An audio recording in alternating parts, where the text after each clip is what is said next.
Hi friends, welcome to my channel. ഇന്ന് നമ്മൾ കാണാൻ പോകുന്ന റെസിപ്പി പരിപ്പുവടയാണ്. സോ അതിന് വേണ്ട ഇൻഗ്രീഡിയൻസ് എന്തൊക്കെയാണെന്ന് നമുക്ക് നോക്കാം. ഞാനിവിടെ പീസ് ദാളാണ് എടുത്തിരിക്കുന്നത്. അത് ഞാൻ 2 മണിക്കൂർ സോക്ക് ചെയ്ത് വെച്ചിരിക്കുന്നതാണ് പരിപ്പ്.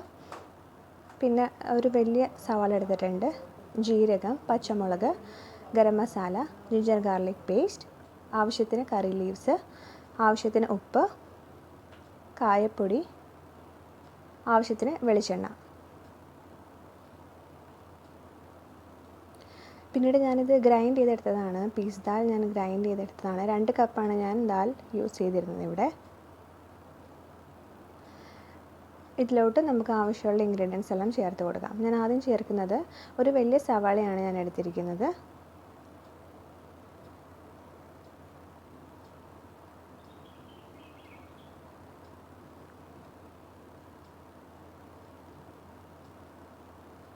ജീരകം 1/4 ടീസ്പൂണാണ് ഞാൻ ചേർക്കുന്നത്.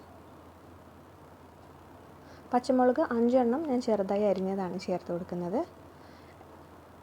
Ginger garlic paste 1 teaspoon, garam masala 1/4 teaspoon, ആവശ്യത്തിന് കറി ലീവ്സ്, ആവശ്യത്തിന് ഉപ്പ്, കായപ്പൊടി ഞാൻ ചേർക്കുന്നത് 1/4 ടീസ്പൂണാണ്.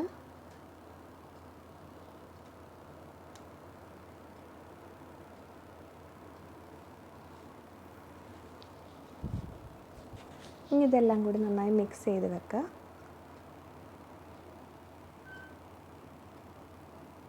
എന്നിട്ടൊരു 10 മിനിറ്റ് മാറ്റി വയ്ക്കണം. നമുക്കിപ്പോൾ ഒരു ഫ്രൈയിങ് പാൻ ചൂടാക്കിയിട്ട് അതിൽ ആവശ്യത്തിന് ഓയിൽ ഇട്ടിട്ട് നമുക്ക് ഫ്രൈ ചെയ്യാൻ തുടങ്ങാം. സോ ഞാനിവിടെ ഒരു ചെറിയ പീസ് പരിപ്പിൻ്റെ ബാറ്റർ എടുത്തിട്ട് ഞാൻ അതിൻ്റെ ഷേപ്പിൽ പരത്താണ്.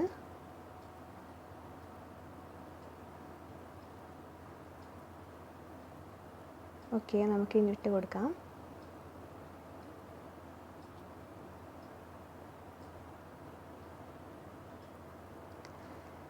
ഓക്കെ, ഞാനിപ്പോൾ ഇട്ടിട്ടുണ്ട്. അപ്പോൾ പ്രത്യേകം ശ്രദ്ധിക്കുക, ഇത് ഹൈ ഫ്ലെയിം ഇടരുത്. മീഡിയം ഫ്ലെയിമിൽ ലൈറ്റ് ബ്രൗൺ കളർ ആവണ വരെ നമ്മൾ വെയിറ്റ് ചെയ്യണം. ഓക്കെ, ഇപ്പോൾ നമ്മുടെ ടേസ്റ്റി പരിപ്പുവട റെഡി ആയിട്ടുണ്ട്. നിങ്ങളെല്ലാവരും ഇത് ട്രൈ ചെയ്ത് നോക്കുക. നിങ്ങളുടെ ഫീഡ്ബാക്ക് കമൻസിലൂടെ അറിയിക്കുക. ഈ വീഡിയോ ഇഷ്ടമായെങ്കിൽ ചാനൽ സബ്സ്ക്രൈബ് ചെയ്യുക, ഒപ്പം ലൈക്ക് ചെയ്യുക. Thanks for watching.